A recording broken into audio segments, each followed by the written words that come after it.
like the first day that I didn't have a Gong paycheck coming in, it was almost like I wore a different set of glasses. It was like, wow, you feel like the sky's the limit in one way. And you're also like, man, there's a lot of other work that needs to be done that I didn't maybe fully understand. If you're comparing yourself to other people, make sure you're comparing yourself enough in the sense of don't compare like the surface level. You need to understand all the deeper factors in order for you to know if it's a fair comparison or not, right? I think a lot of people are like very kind of now realizing that like hustle culture isn't always the best thing. Yes, you can grind and like work your butt off, but do it smart, like you said. And, it's okay to sacrifice some things, but don't sacrifice like all of your values and integrity.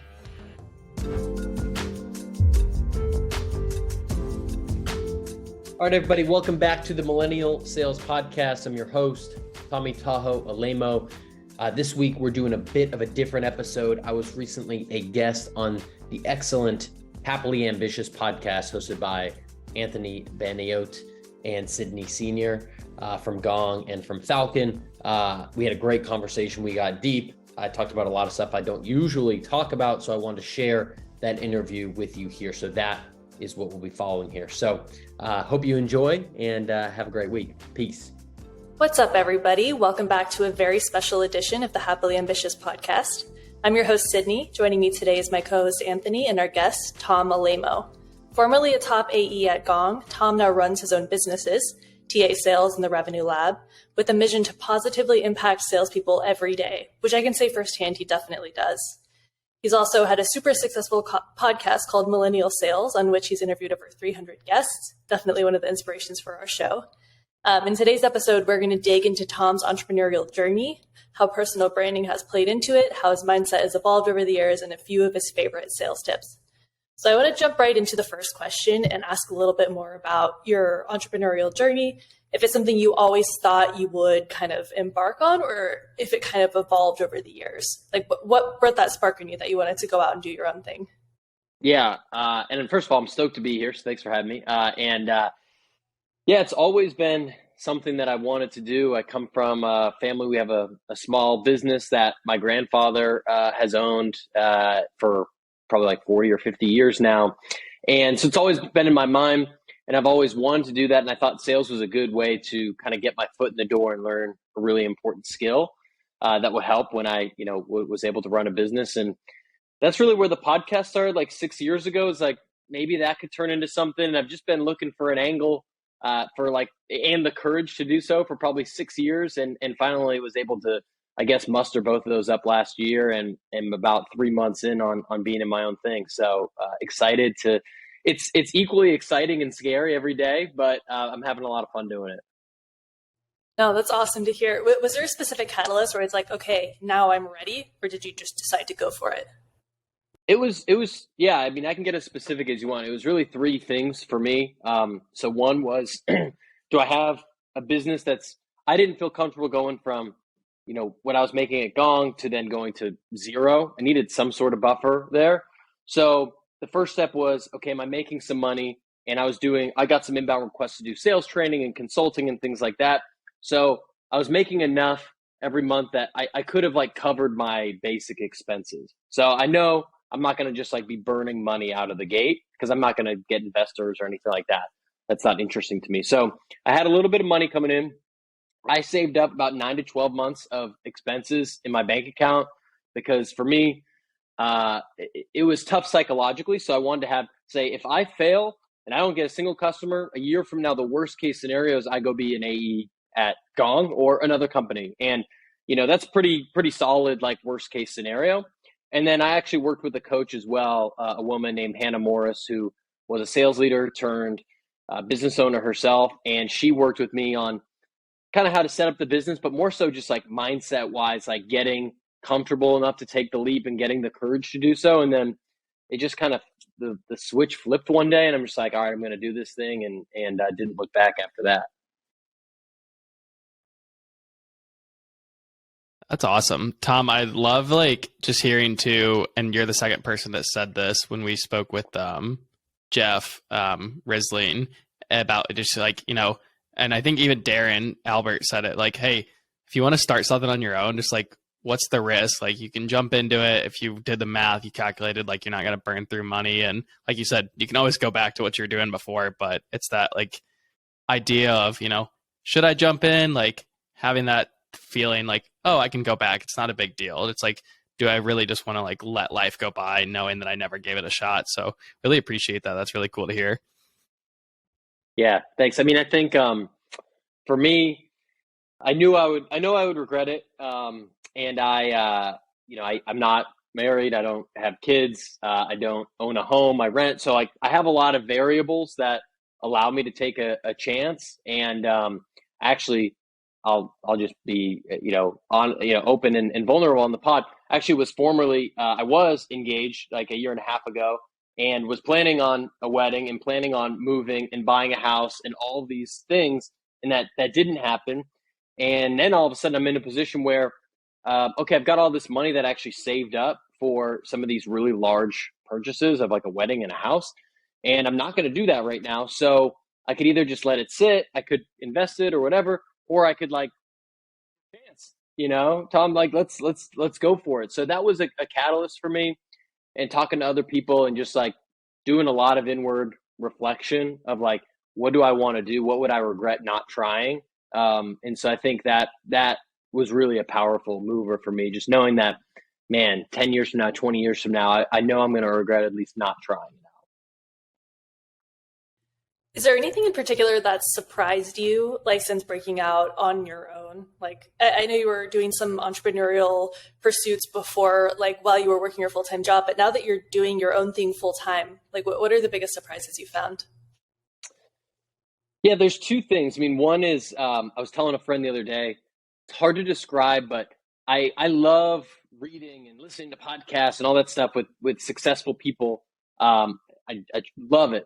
And the first day that I didn't have a gong paycheck coming in, it was almost like I wore a different set of glasses. It was like, wow, like you're really out here, especially like January 15th came. That's like the first day you get your paycheck, and I'm like, oh, that nothing hit my Chase account today. And so it just really, and that kind of was a bummer, but it also opened my eyes to like, all right, like there's opportunity everywhere. Like you could make money a lot of different ways. You could start a business a lot of different ways. You can service people. And so it kind of opened my mind to like, wow, all of these possibilities. And then the other side of it is like, it's just hard. Like I know how to sell, and I know, how to do trainings and things like that. Those are my core competencies, but I don't know how to do bookkeeping. I don't know how to use QuickBooks and get invoices and set up a legal Zoom and like contracts and legal documents. I don't know how to do any of that. So every day I feel a little overwhelmed with that type of stuff, and I'm learning it and I'm asking for help. But it's definitely like, you feel like the sky's the limit in one way. And you're also like, man, there's a lot of other work that needs to be done that I didn't maybe fully understand, that I'm dealing with every day too. To that point about you just like feeling overwhelmed with, having to do the bookkeeping side and the legal, like I know, and I saw your post the other day. It was really nice to just see like kind of what your view looks like in your day to day, but like, how are you structuring that day to make sure like things are getting done, and like, what does your process look like so you're not getting overwhelmed? Yeah, there's a few things that I do through the day and then through the week that I think has helped me. So first of all, the beauty of running my business is I guess I get to make my own calendar, although your customers sometimes do. But I do one thing, I call it Monday morning monk mode. So I don't even know who it would have to be, but I'm not taking meetings or doing anything outside for, customers or prospects, at least until noon on Monday. Ideally, it could be the whole day, but that's what I'm doing all my, I got pipeline reviews I run with myself. I'm invoicing, I'm doing things I'm working on the business rather than in it.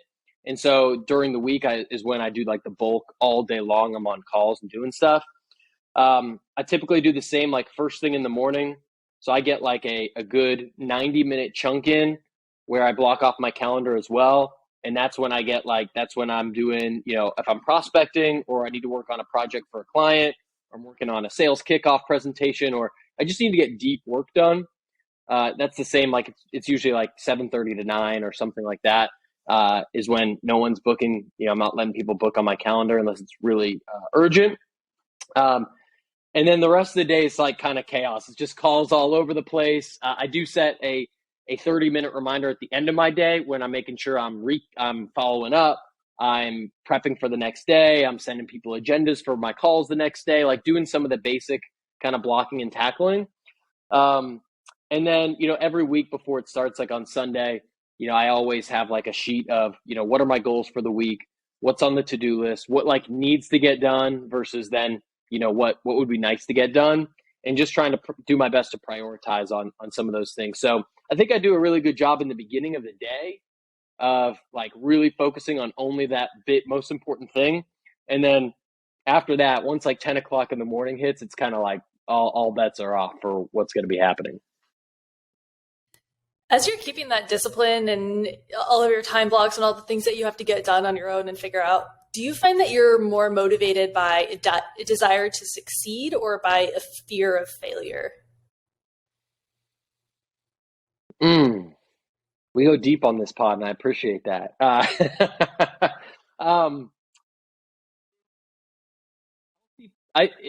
just speak from my opinion. I think both for me. I think when I'm at my best, it's a desire to succeed, and it comes from a place of I'm trying to serve people. And you mentioned, I'm trying to positively impact salespeople.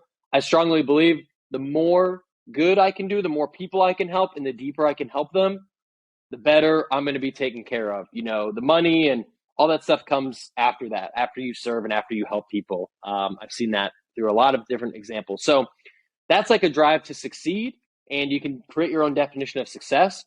On the flip side, I don't, as much as I love being an AE, I don't want to go back to the job that I had before or any job. I don't want to go work for someone.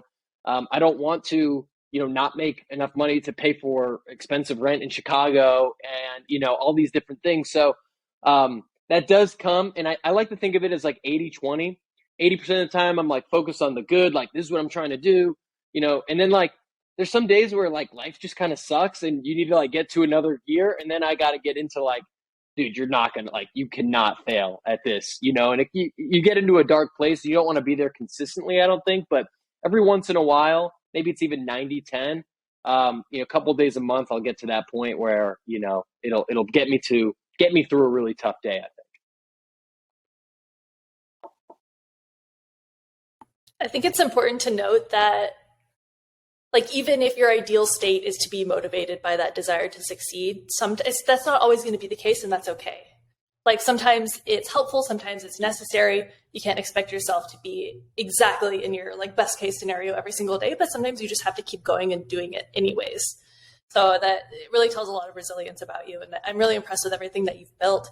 And I want to dig into your personal branding journey a little bit, because it sounds like it's had a big impact on the podcast and the business that you're now running. Was that intentional from the beginning? Was it just, wanting to put content out there that was helping salespeople? Can you walk us through how you kind of got started there? Yeah, it all started this is like 2016, 17. And I remember I heard Ralph Barcy, if you guys know Ralph, he's an amazing inside sales leader. And he spoke at a sales hacker conference. And I remember he standing on the stage, and he has a good blog and stuff like that. And he was saying, the best way to become valuable is to add value to the marketplace. And what is a way to add value to the marketplace? Create content, help others, share your story. And so this is like right when podcasts were starting to get more mainstream, people were blogging, people were starting to use LinkedIn a little bit more in a different way.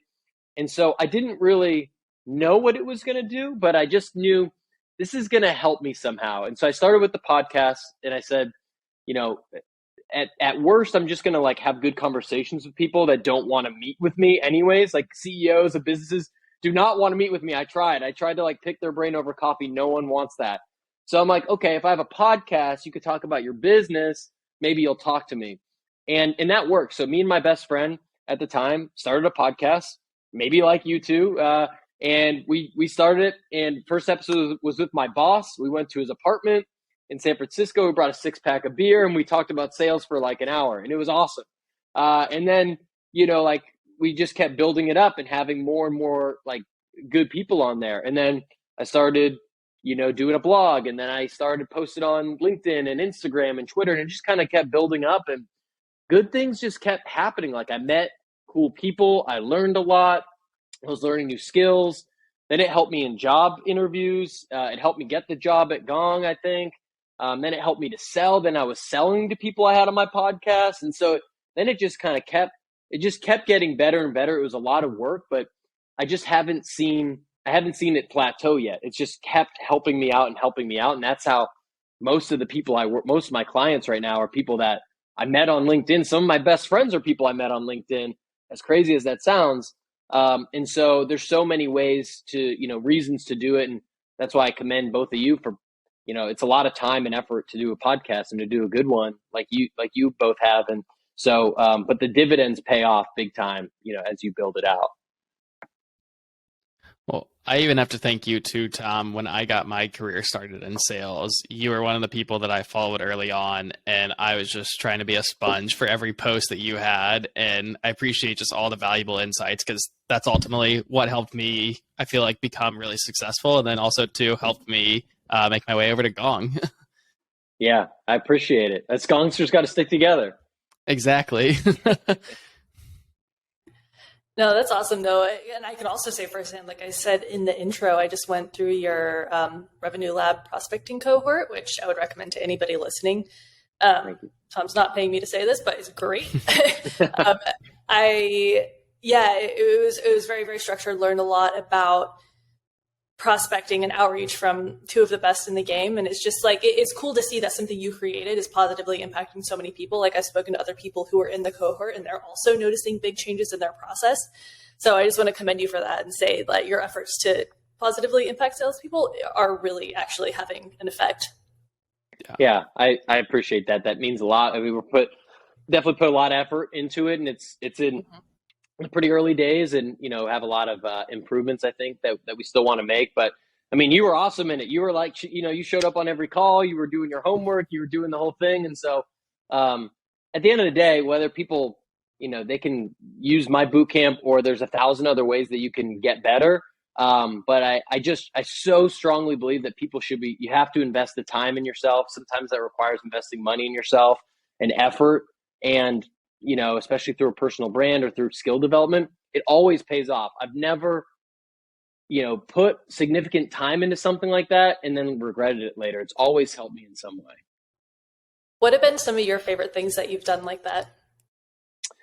The first one that comes to mind, I went to a Tony Robbins conference.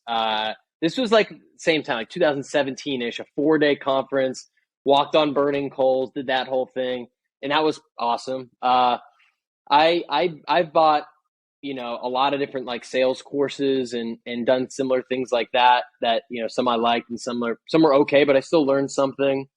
I've hired a couple coaches, like working with Hannah. I don't know if I would be on my own right now if I didn't work with her. Books, I love reading. So I've, between all of this combined is probably like tens of thousands of dollars.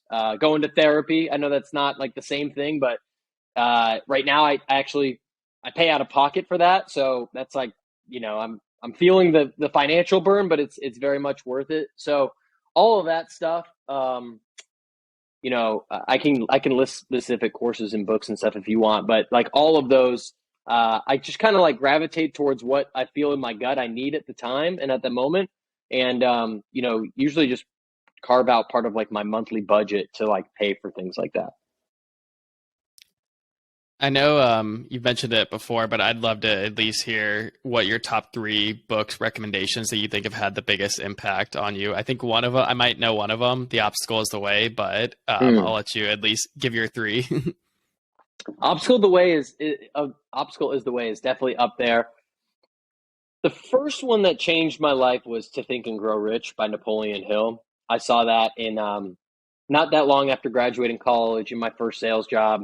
I was partying like 5 days a week, 5 nights a week, 6 nights a week. And, wasn't really taking things seriously in my first like 6 months. And that just changed my mindset of like, oh, if I work hard, I can like do well.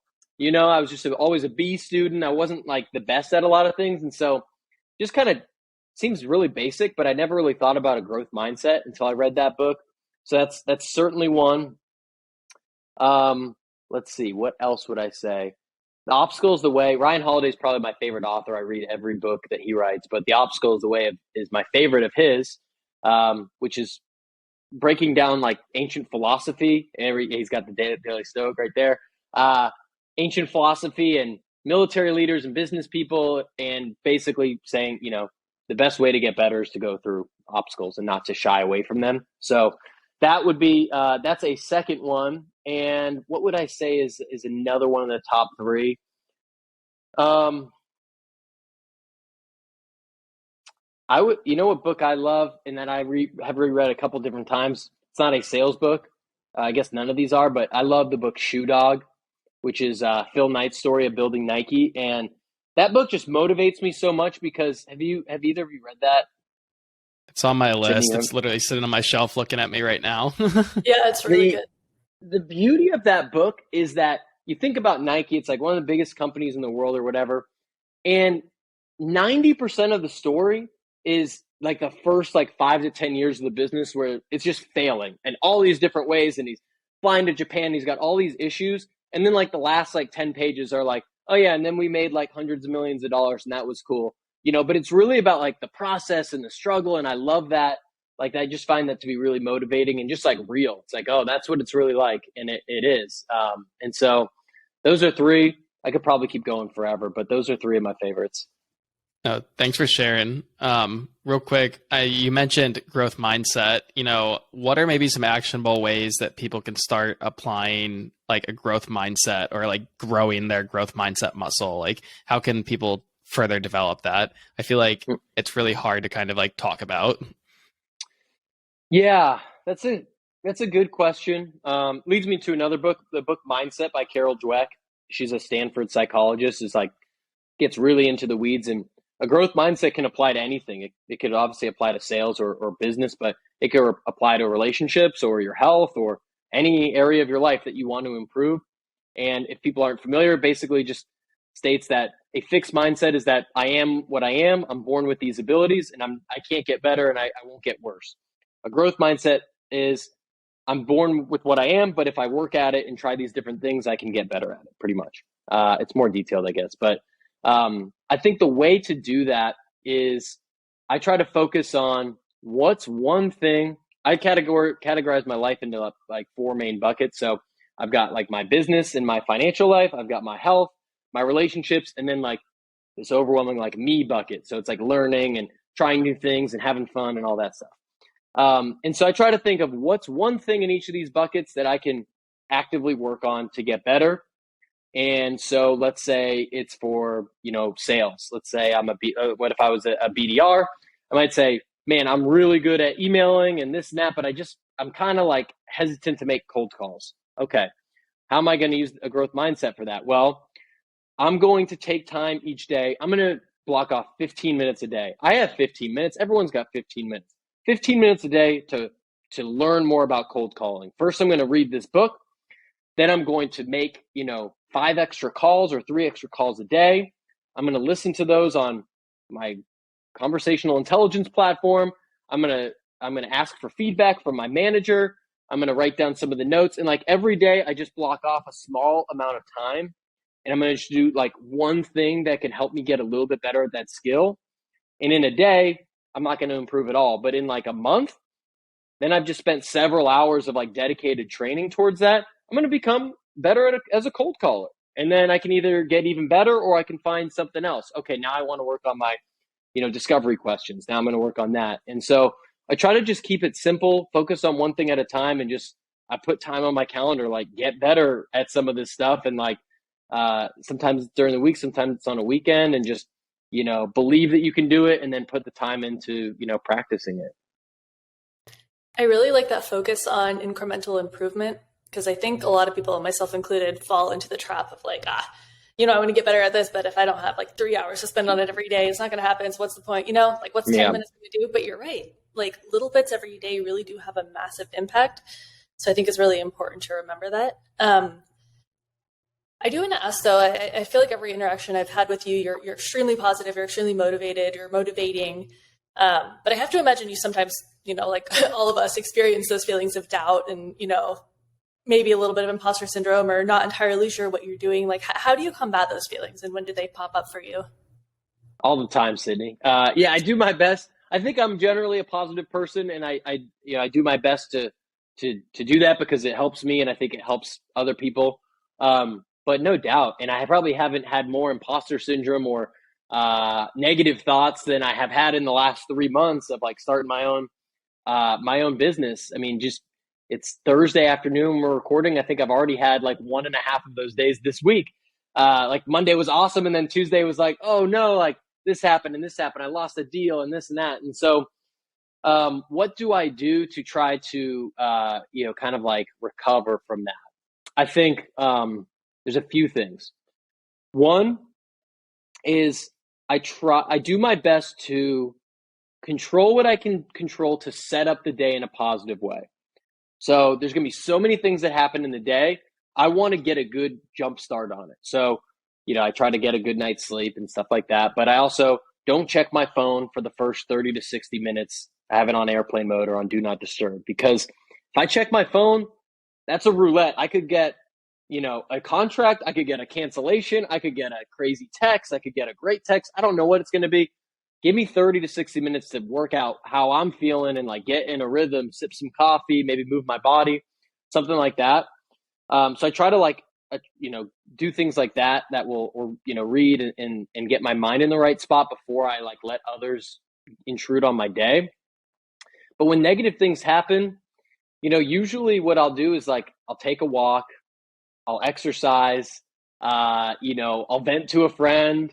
And I'll try to just see it as like, I'll try to like look at the big picture. It's not always easy, but I'll try to look at like I lost a deal on Tuesday and I was bummed about it and I thought I had it in the bag and it didn't work out. And so I was getting bummed. And then I met this guy that like has this really successful business, and I was kind of comparing mine to his. And I'm like, oh, now I'm even more bummed. And so that kind of like dragged me for a couple hours. And then I had to like get myself away from my laptop, away from my phone. I took a walk for like 20, 30 minutes, breathing in the cold Chicago air. And I'm like, dude, let's have a little bit of a pep talk here. And, I'll talk to myself in my head or out loud, I don't care. And, kind of talk through like, let's look at the reality here. You lost one deal. There's many other deals. You talk to this one guy. He's been doing this for 5 years. You've been doing it for 3 months. Like, let's give yourself some grace and some credit. And so I think I'm learning to give myself a little bit more grace, which has helped. But at the end of the day, sometimes like days are just tough and like or weeks are tough and everything seems to be going wrong.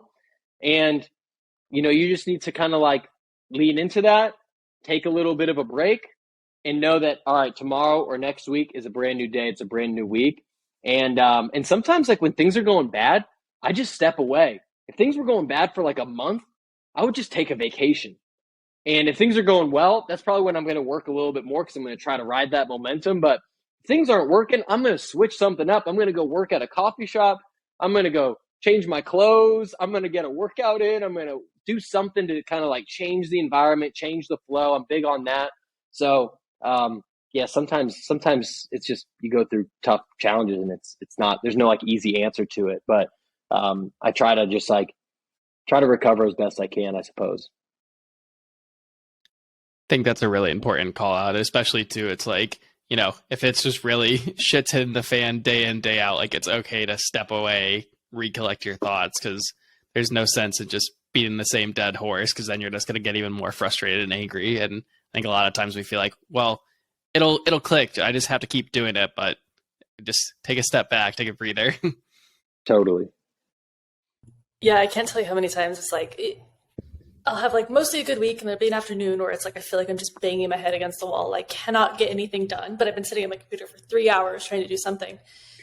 And a few times this has happened, I've called my dad, just been like, hey, like, what's up? How are you? Catching up? And I tell him what's happening. He's like, just go get a beer, get out of the house, relax. You'll feel better when you come back. There's no sense just sitting there and trying to force yourself to do that. And it's so true.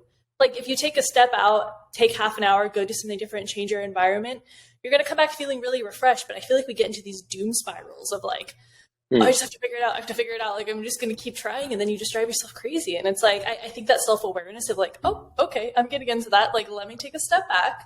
Let me do something that helps kind of refresh that brain energy. And then I'll come back to it. Like, that's super impactful. So, and I'm also glad to hear you're like learning to give yourself more grace in these situations. I think that is a huge sign of emotional maturity and something that a lot of people have a big struggle with, myself included. It's like almost convincing yourself that beating yourself up about it is going to help. And it's like, well, like if I'm like okay with it, then I'm not doing enough to try and make it better, which is a silly thought when you rationalize it. But yeah, just being able to step back and say, you know what, we're not machines. Sometimes you need to like take a little bit of a break. That's super important. So thank you for calling that out. And I'll add too, like stepping away from social media. Cause like what I want to do is then I'll just like go into Instagram. I'm like, oh, I'm feeling bad. You know what will help? I'll just go doom scroll Instagram and even LinkedIn. That'll make me feel good. No, it literally has never helped. Maybe for some people, if your feed is just all puppies, that might help. Maybe I should change my algorithm, but it just doesn't. It does not help. And I get in the thought of, oh, it's between the hours of 9 to 5. So you're kind of cheating yourself if you're going to take a break, which is not true either. It's like, if I take this 30 minutes, take a walk, grab a beer, call my dad, whatever it is you want to do, you're going to be able to come back way more refreshed. Or even if you call it for the day at 3:30, I don't think you should do that every day, but if you're having a really shitty day, like maybe you just got to call it early and say, you know what, I'm going to go out, I'm going to grab a slice of pizza and I'm going to go, whatever, hang with my friends, and I'm going to come back hard tomorrow. But like, this isn't hitting it today. And, I think it's all degrees of like how bad you're feeling and like how often that's happening. But, giving yourself a break is actually one of the more productive things you can do. I think there's two things that the both of you really said there that I really like. And one of them that I've been in therapy for like 7 years now. So therapy is great. I can't remember if you just said you're getting started on your journey, Tom, but one of the things that like my therapist and I worked through was I was coming to her a lot with those same like issues of like, well, I just feel like I can't get this going. And I'd be like bringing up minor little issues. And she would just remind me of like, this is so small. It's like a grain of sand compared to like everything else that you're doing. And then she would like list out like the accomplishments that I had already had in work. And so I think it is like just really helpful to kind of understand, how are you going to take a step back? What's going to be helpful for you? And I like your point. It was about the don't go doom scrolling on social media. And Sydney actually inspired me. I know she's fully off all social media except for LinkedIn. I gave up TikTok for Lent, and I'm going to continue going through with it because I've seen drastic increase in just my overall mood and happiness. And yesterday, towards the end of the day, it was just like long, shitty day, doom scrolling on Instagram. And I'm the same as you, Tom. Like my feed's not all just puppies and stuff. It's a lot of like motivational, work related. Next thing I know, I'm laying in bed. I went to bed at 9:45. Took me an hour and a half to fall asleep because I was just so anxious that I felt like I didn't get enough done for the day. And I'm just like, what am I doing here? I could have been asleep an hour ago if I just didn't spend, the last 30 minutes of my night or last 40 minutes, scrolling on Instagram. Totally. Yeah. And kudos to you, Sydney, for cutting it all out. I have cut it all out at different points and brought things back. Right now, I use LinkedIn and I use Instagram. I've gone back and forth between only on weekends or I'd cap it at 5 minutes per day.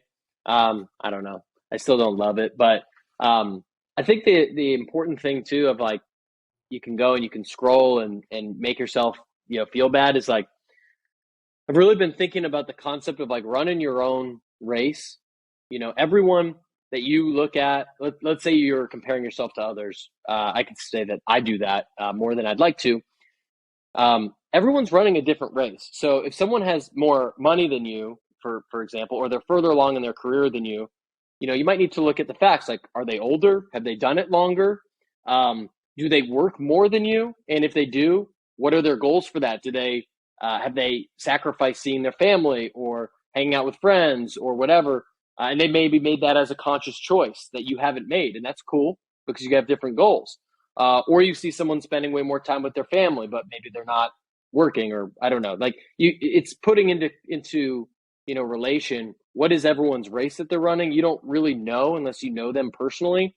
You can only know your own.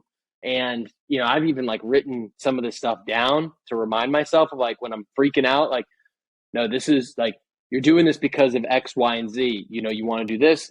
You want to impact people. You want to create the life that you want. You want this, you want that.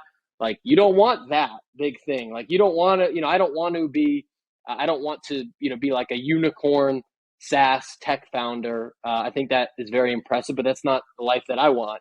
And so to compare myself to someone like that would not be relevant. So just reminders of that. And I think social media can play games with our heads. So I know we've gone down like a crazy tangent there.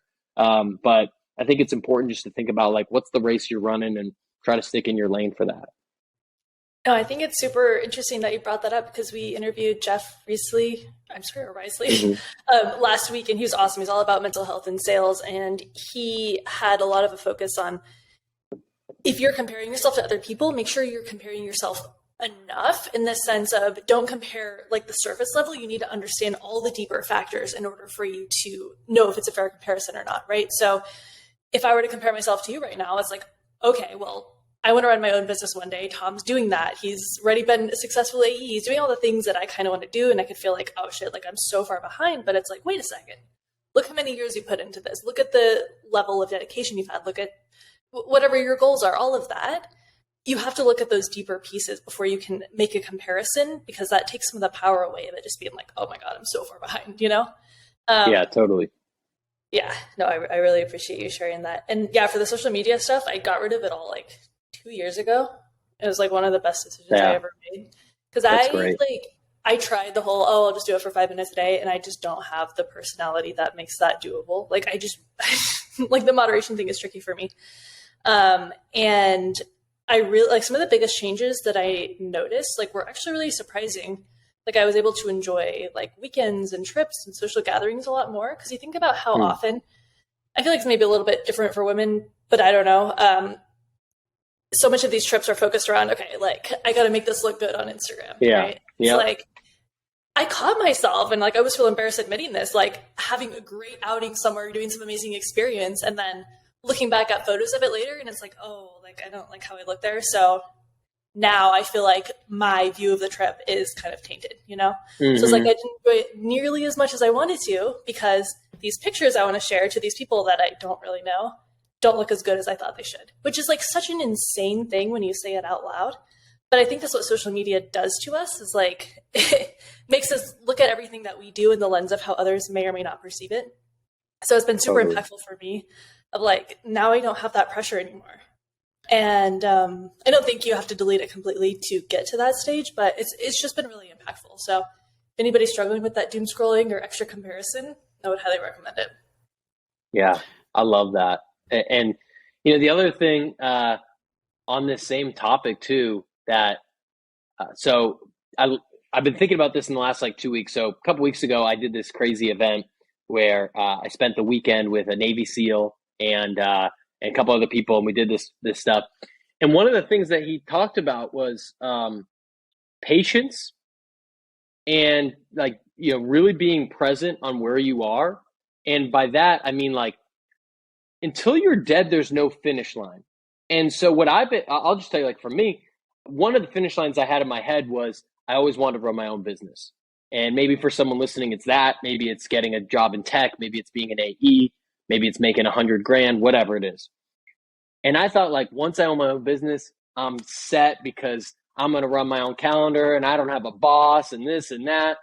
And then like January 1st hit and I'm like, oh shit, I have to do all this new stuff. And I had this whole laundry list of new challenges, great challenges. I'm happy to have them, but it's not the finish line. And I used to think that about, getting a promotion, getting a job, hitting an income level. And it's just not, there's no finish line to any of it. So it's just it's a milestone. You can have goals and I think that's healthy, but just know that once you get to that spot, I've been there where I have this goal to get somewhere. Then I get it and I'm happy for 7 seconds and then I'm miserable until I get my next goal. And then I just don't think that's a healthy place to be. And so for me, I'm trying to focus on, okay, this is a journey and all I'm going to focus on is like, what's one step that I can take in this journey, and wherever it goes, it's going to be cool. I don't know what's going to happen 5 years from now with this entrepreneurial thing, but like, what can I just do today? And I think that's at least for me, a healthier place to be than always trying to get to the next thing, the next thing, the next thing. So viciously. One, I mean, that's just beautiful to hear. That's honestly like why Sydney and I started the podcast, because we were just feeling that same rut of just like, okay, we're here at this next step, but why do I feel like shit still? Like, why do I not feel that happiness that I should feel from getting a promotion or that pay raise? And it's just that vicious endless cycle of, it's never enough. So that's really what we're trying to like call out with this podcast, which is great to hear that, how you mentioned that. I love it. It's important, important conversations. Yeah. I also got a book recommendation for you. Since you said you spent some time with the Navy SEAL, it's called Stealing Fire, if you're familiar with it. It's written, it's really good. My cousin gave it to me. And it's pretty much just like how, Navy SEALs and some of like the Silicon Valley elites and people, like how to get yourself into that Zen or like that Zen zone where it's like, you watch like Zero Dark 30 and they can navigate a room, like bang, bang, bang, like all of this and just like not be fazed by any of it. So like really kind of how to train your mind to get into that Zen frame of mind work. It's really cool. I learned a lot from it. Nice. I'll have to check that one out. I always love a book reco. Oh yeah. So I have a question about work-life balance. Yeah. And how you're approaching that as an entrepreneur. Because I think like in sales, I guess in most roles, but in sales in particular, I feel like we fall into the trap of like, we could always be doing more, right? So, if you're lucky enough to have uncapped commissions, it's like, yeah, I mean, it's 5, but I should really do another 2 hours of this if I want to make more money or whatever. And I feel like that's probably compounded by having your own business, right? Because it's like, it's kind of up to you, like how things go. So how do you find the balance of like, okay, I've done enough for the day, I'm going to disconnect. Do you find that you're like constantly thinking about it? How has that experience been? Yeah. So I'll even go back as a salesperson as well, because my story, like I somewhat intentionally, somewhat unintentionally, I punted a lot of personal relationship stuff for my career, early in my career. I'm from Boston. I moved out to San Francisco to chase like the big tech dream, and I freaking grinded, and I worked. I was up at 5 a.m. every day. I was working on the podcast. Then I'd go to work. Then I go home. Then I work more on the podcast. Like I didn't do a lot of social stuff. I didn't have a lot of friends out in San Francisco. I had no family out there. And, when we're thinking about comparing yourself to others, like that did help me with building my brand in helping me to now run a business someday. But it also hurt me a lot in various points, and, it felt lonely and it was tough. And so that's what really the reason I moved to Chicago last year is most of my family and some of my best friends are either in Chicago or nearby. And so when I wrote up my plan for my business, I wrote like a triangle of like, here are the 3 sides to why I'm doing what I'm doing. And so one of the sides is about positively impacting salespeople, and that's very passionate for me. One of them is because is more selfish, and it's like I want to see what I can do, and I want to push myself, and I want to be all that I can be, and things like that. And then the third is like I want a lifestyle. I want to hang out with my friends. I want to, I'm in a relationship. I want to go out. Tonight I'm going out to dinner with my girlfriend. I want to go see my family and do these types of things. And so I actually feel like I've had a lot better balance at this in the last year than I have, the 6 or 7 years before that. And so I can give you like more tactical stuff. Like I don't, I don't generally work past like 5:30 or 6. I don't, I don't, I might do like an hour or 2 on a Sunday as like kind of prep for the week, but otherwise I'm not really like working a bunch on weekends. But then when it is time to work, like I'm not doing a lot of other stuff during that. I'm not like on Instagram while I'm working. I'm not, goofing off. Like when it's game time, like I'm really focused and I'm really locked in. And so, I guess that is all to say that, I definitely was way heavier on the work-life balance before. I still work a lot. I still work really hard, but I do think I've made a lot more room for those relationships, and it's made my mental health a lot better and just giving me more energy. And, it helps me, it's a long game we're all playing, we're working for a long time. So to burn, to burn out every like 6 months is not it's just not a smart strategy. And so I figured after doing that enough times that it was better to like have a more, well-rounded life, which I feel like I have now. I'm not perfect, but I'm better at it now than I was for sure before. Really want everyone to like go back and listen to that again, especially if you're new into sales. Cause I know when I first started in my job, like I fell into the trap of like the hustle culture. And it's like the longer I'm working, like I'm more productive. And there was nights where they would have us, we didn't have to be, but there was like, oh, you're encouraged to like work on the last day of the month until like 8, 9 o'clock at night. Cause like, we can still be getting deals in. And I was just an SDR trying to make a name for myself. And I'm like, yeah, let's keep doing it. But to your point, Tom, like, it led to burnout really quick. And so I think it's just like hard, like, I think a lot of people are like very kind of now realizing that like hustle culture isn't always the best thing. Yes, you can grind and like work your butt off, but do it smart, like you said. And, it's okay to sacrifice some things, but don't sacrifice like all of your values and integrity. For sure. And I wouldn't, know your values and know what you want to have integrity on. And like, I wouldn't compromise from that ever if you could, and then goes back to knowing what race you want to run. And, in 2016, 17, like I was pretty cool with like giving up a lot of the social life. Like I didn't really feel like partying like some of my friends were. I wasn't as interested in that as other people were in their early 20s. And so I kind of like made that conscious decision. And then over time, it just it did become more and more of a burden. And so then I said, okay, I want to play a different game. I want to run a different race. I'm not happy with the race that I'm running. And so I think it's important wherever you're at. There's might be some people that they want to work 12 hours a day and they really have these high goals and they're willing to do that for a year or two. And that's cool. I say go for that. And there's other people that say, hey, like I'm not about that right now. I've got all these other things going on and I have my hobbies and my friends and my family. And so I'm going to like hit quota, but I'm also going to have a really rich life on these other things. And maybe it's going to take me an extra year to be a senior AE, but I don't care because I'm happy with my life. Then that's great for your race. Like everyone needs to, do some inward reflection, know what race you want to run, and then go from there. So, and it'll likely change over time. Like mine definitely has. I think that's a super important distinction, that it needs to depend on your life situation and kind of what your priorities are at the moment. Do you think you would have been able to reach the level of success you have now with, your AE career and now running your own business if you didn't have those years of grinding so hard? Yeah, I think so. I mean, I think grinding hard it's a spectrum. It's not like you're either grinding or you're not. It's like there's people that have worked a lot harder than I did, and there's people that worked a lot less than I did.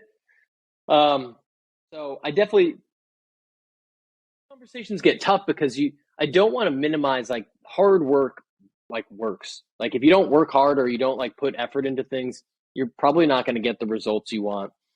But there is a law of like diminishing returns at some point where like you can make yourself miserable and, lose relationships and things like that.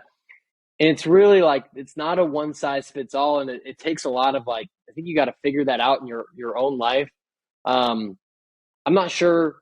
You're making me think about this. I think that you can achieve success without grinding as hard. It might have taken me a little bit longer, and that wouldn't have necessarily been the wrong way to do it. But I was okay in my early 20s, like sacrificing some stuff. And then once I saw like probably 2019, especially with COVID, once COVID hit, it was like, this is like, now I'm really not doing stuff. Now I'm really feeling isolated. I need to pull off the gas a little bit.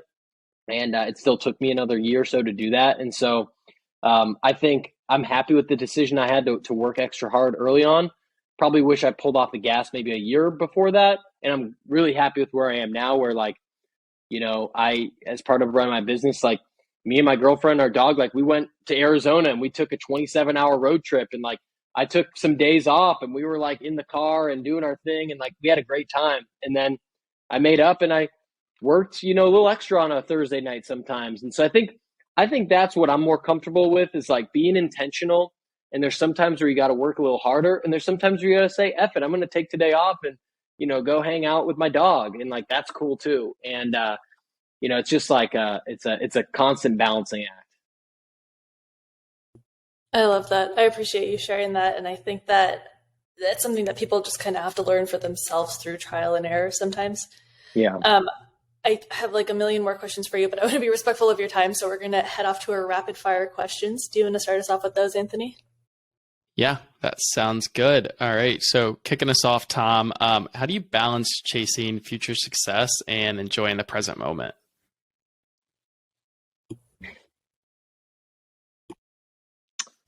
It's a great question. I think, I always know where my North Star is. I think about myself as, I'm 29 now. So I think about myself like 10 years out. Who's the person that I want to be? What's the life that I want to have? And that's not just like success oriented. That's that's all parts of life. And so I have that person in my mind. I'm trying to get closer to that. But I've really tried to focus on just like doing, like I said earlier, one thing at a time, focusing on being present. And, there's so much opportunity and there's so many great things that can happen in any given day, whether it's a great conversation like this or just noticing the things that happen in a day, nature and enjoying a good meal and things like that, you're going to waste your life if you don't pay attention to them. So I try to stay present. I do some mindfulness practices and things like that help me to do that. But it's a challenge for sure. That's a great answer. What is something that you are recently proud of yourself for? I'm really, it might sound silly. I'm really actually quite proud of myself for what I just mentioned a couple minutes ago about that road trip. The old me, if you told 2018 Tom that he was going to take off, 2 days on a Thursday, Friday to drive from Chicago to Arizona while he's trying to build a business, in a car and, with a dog in the car and this and that. Like, hell no. I'm not even taking a weekend off in 2018. I'm like so obsessive about trying to work. And so I'm actually really proud of like the more harmony that I have in my life now and saying, you know what, like work's not the end all be all. And I really want to enjoy these moments and build up these relationships. And then, when it's time to work, I'm going to go, I'm going to work hard the next week or something like that. So I'm quite proud of myself for that. That's really cool. And congrats for you on that, Tom. What is something that you are currently reading or binge watching? I'll tell you, but I'll tell you both. I'm excited to watch Ted Lasso. I haven't gotten there yet. My girlfriend got me deep into The Bachelor. That's embarrassing to say, but I'll say it. So I watched the finale. Gabby got robbed. That was heavy, man. That was heavy. Almost every single one of our guests has mentioned The Bachelor, so no shame there. Man, fun fact too. My brother is Gabby's boss. Kidding? Yeah. And so he was like keeping us like all the inside scoop and just like trying to be like, like she told us like, hey, like I'm going to be gone for a little bit. I can't tell you obviously like who won or anything. And it was just wild. Wow. Yeah. Cause it said she was an account executive, right? Yeah. That's wild. She's out there grinding. She's a saleswoman. She's hustling. You got to get her on the pod. Yes. That's our next guest. I've been watching that and I've been reading, I just read, but I just opened up this morning this book from Howard Schultz, who's the founder of Starbucks, and he talks about like his story of building Starbucks, which I'm into. And then I just got these two new books. I haven't read them yet. Siddhartha is like an Indian tale, and I'm trying to read some more fiction. Yeah, so I got the Wonderful Wizard of Oz right here too, so I'm gonna read that. I know that's intended for like middle schoolers, but I need to like break away from work and read some fiction. So I read some Harry Potters over COVID. Now I'm gonna get into some other classics. Yeah, turn the brain off. Totally. What's a habit that you've implemented that's had a really big impact on your life?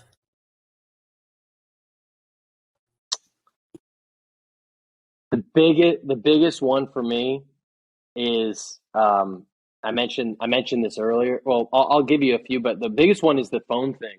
Like no phone 30 minutes before bed and like 30 to 60 after I wake up, because I used to check emails. I used to sell to people in like Europe and Asia. I would wake up in the middle of the night and check my email like an idiot, and I would never go back to sleep. It would be so stressful, and that's not a smart way to live your life. So now I don't check. I don't have almost any notifications on my phone. I get texts and calls, but nothing else. Um, and I don't check my phone 30 minutes before or 30 to 60 after I wake up, and that just helps me sleep better, helps get my mind at ease, helps me get in my flow, helps me wind down for the day.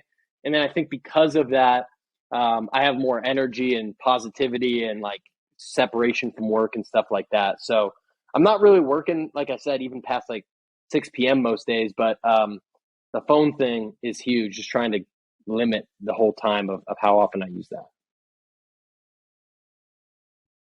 It's really cool to hear. If you could give everyone listening one piece of advice, what would it be?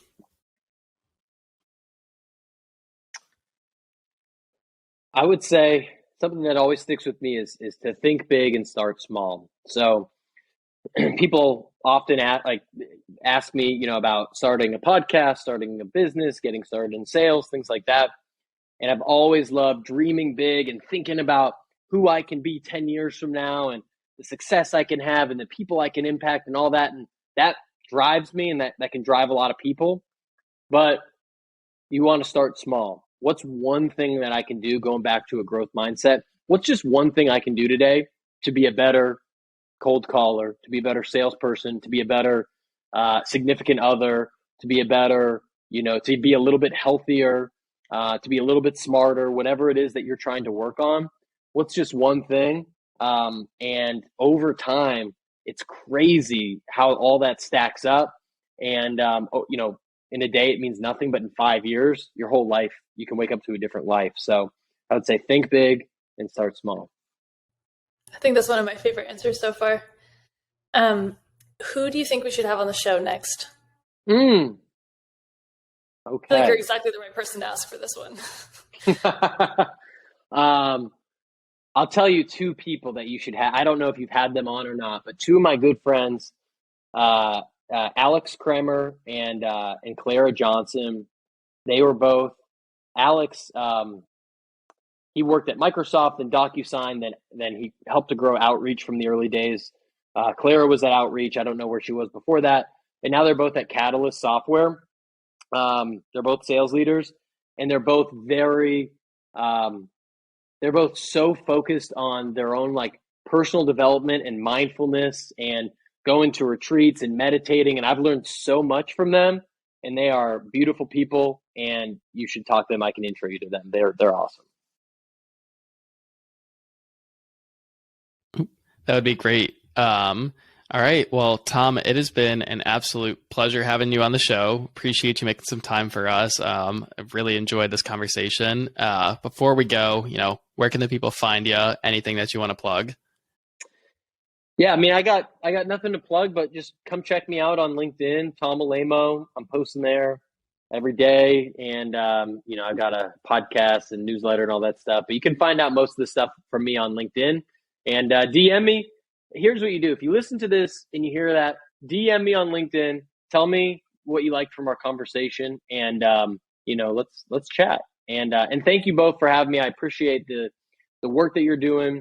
There's not a lot of people. Not enough people certainly talking about this type of stuff as it relates to sales and success and, also being happy, go figure. So I appreciate you all putting in the work and putting together a great show. Well, thank you so much for joining us, and thank you for your vulnerability and everything you've shared today. I think that helps a lot, especially like from the outside. It really does look like you have all these things figured out. And I think sharing areas where you still are challenged is super, super impactful. So I really appreciate that. Definitely. I have nothing figured out, so thank you for having me. No, absolutely. Well, thank you so much, everyone, for listening. I hope you loved it. If you did, please share it with a friend, and we'll see you back next week. Until then, stay happily ambitious. Thanks, y'all.